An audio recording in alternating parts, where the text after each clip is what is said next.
puppy killer, Ice Barbie, whatever you want to call her, Kristi Noem, had to attend hearings today in front of Congress, and she got grilled real hard, and I want to talk about it, including sharing some of my favorite clips from the hearings today.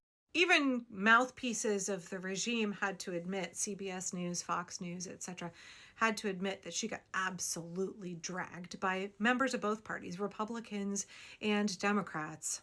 Senator Tom Tillis called her a disaster, I believe. And so let me share you some of my favorite clips and then talk about kind of what I think are some of the takeaways. I admit it's hard for me to watch the whole hearing. I can't really handle watching Kristi Noem. I get really mad. I'm actually a little bit surprised that she's still in charge of DHS. At the end of last year, there were rumors, swirling speculations that she was going to get removed because she's so incredibly unpopular and because every time she opens her mouth, she's lying. And Republicans and Democrats really cannot stand her. She's pretty obviously and egregiously committed crimes. I think she's more interested in showing off all of her bad plastic surgery and her lip filler than answering members of Congress honestly. But she and so many others of the regime have really taken this kind of combative stance because they don't have anything legitimate to say. They don't have any legitimate defense for their actions because it's just law breaking and tyranny, like straight up sociopathy. I don't know whether Kristi Noem, right, is like a malignant narcissist or not. I just know that anybody who could do that job and lie with a straight face the way she does, I don't want to say she's profoundly evil, but I think there are a handful of people in the regime who are truly evil, and she's likely among them. She and Stephen Miller and RFK Jr., I think, yeah. Sorry, before I start going off about that even more than I already have, let me show you a couple clips. How does taking a father from a child dying of cancer qualify? Where would that be? Is that a violent crime? I don't know what you're speaking or referencing That's exactly what I'm speaking of. Ruben Torres, 2 weeks ago, buried his daughter Ophelia.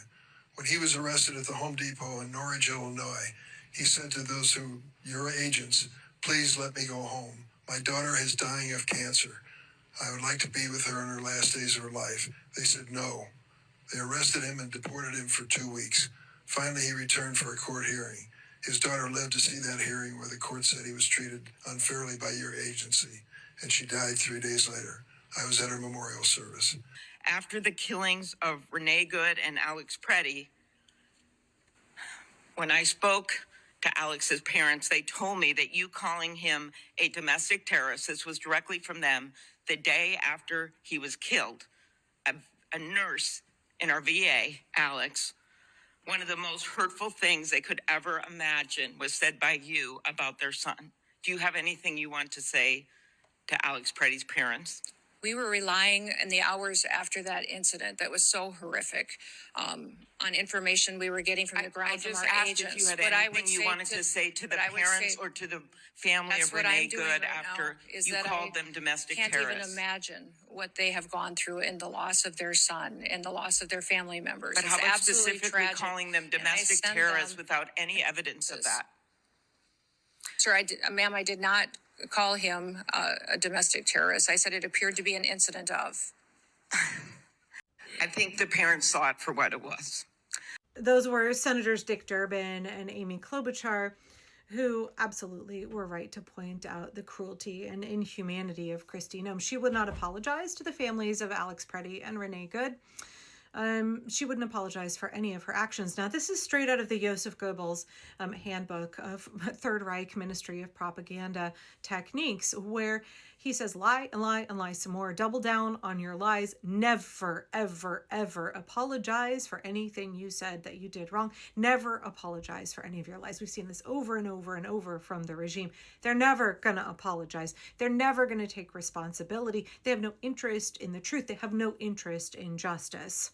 I actually had a really hard time selecting which clips to put in and which to leave out. Dick Durbin also said in his line of questioning that DHS had been conducting itself as a paramilitary force.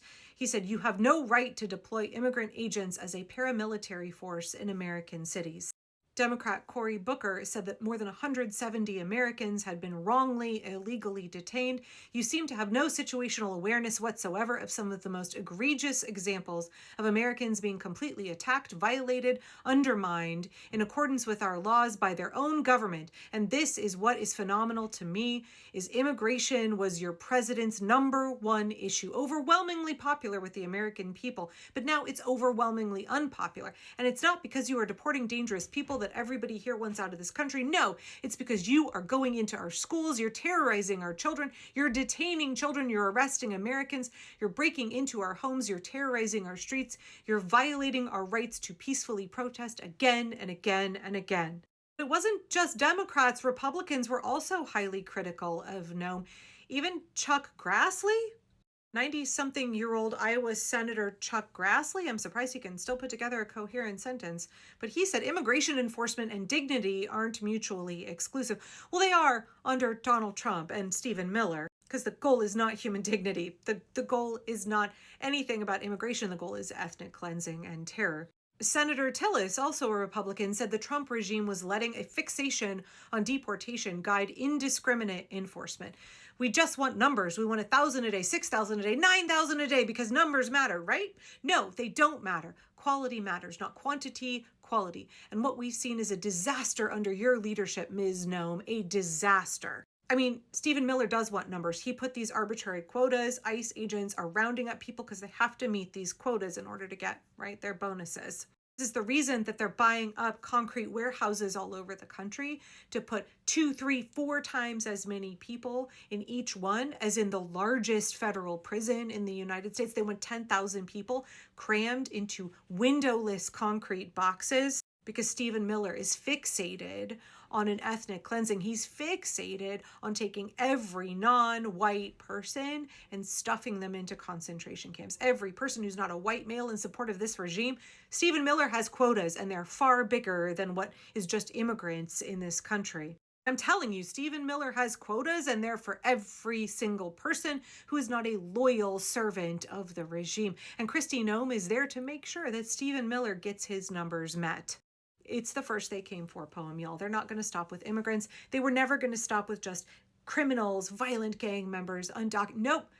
It never was that. It was never about that. It is always about escalating terror and repression, moving from an ethnic cleansing of immigrants on to an ethnic cleansing of American citizens, on to queer folks, on to political dissidents, on to Black folks, on to anybody that Stephen Miller doesn't like. Now, Noem was also pressed about her financial involvement, right? It's all about the grift, right? Follow Miranda Kazos if you want to see somebody who's done really good investigative reporting on Kristi Noem for literal years, talking about all of her shady dealings, all of the ways that she funnels money to and from, launders money to and from different organizations to make sure that she greases the palms of her buddies. She enriches the pocketbooks of herself and her buddies.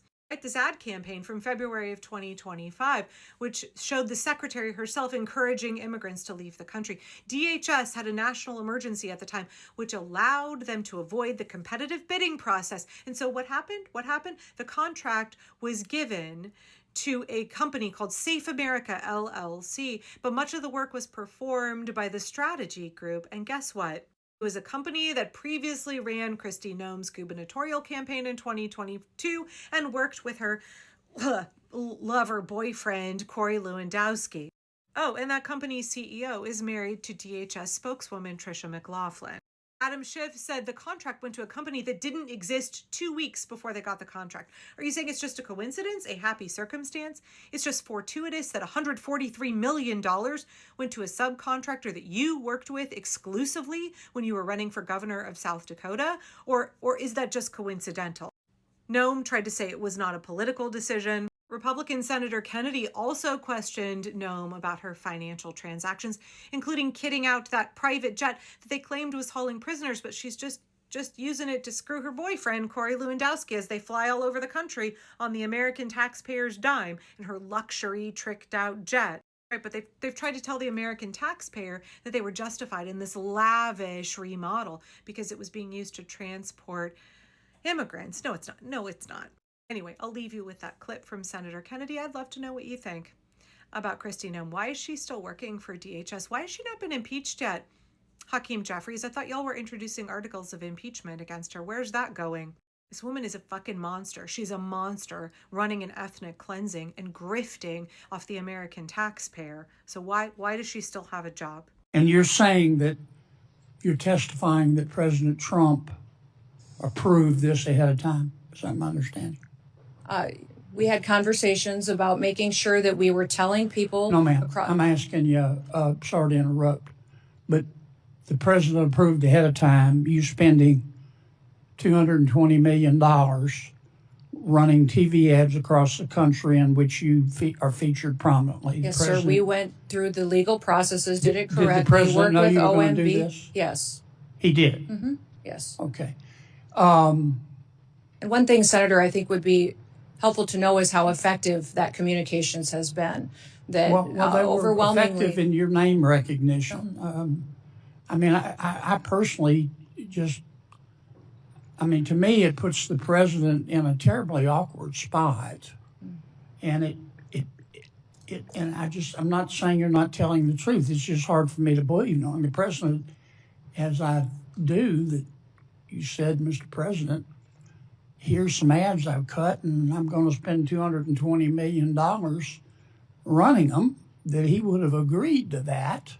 I don't think Russ Vogt at OMB would have agreed to that. It's something we have to defend. I'm on the Appropriations Committee. My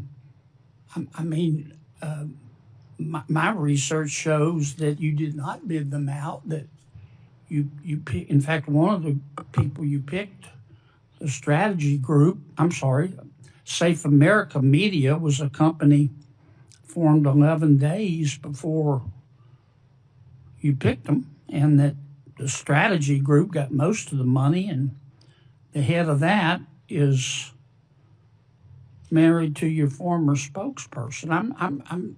Look, we all have friends who are qualified. I'm not quibbling with that. It troubles me. A fifth to a quarter of $1 billion of taxpayer money when we're scratching for every penny and we're fighting over rescission packages. I just can't agree with Madam Secretary. Are you still running those ads? No, Senator, I did not have anything to do with picking those contractors. I know politicals at the Department of Homeland Security did. I understand. Are you Career still running officials those followed ads? the competitive bid process for Are you that. still running Everything those was, ads? I think the ads are due to end here in March, I think within a week or So two. they I'm are not sure of the still running? update. The one that is running is focusing on angel families. Have you seen that? It is the one that's talking about this is our why. This is why we work every day. Okay. Is for the angel I've gotta families move and their on. victims.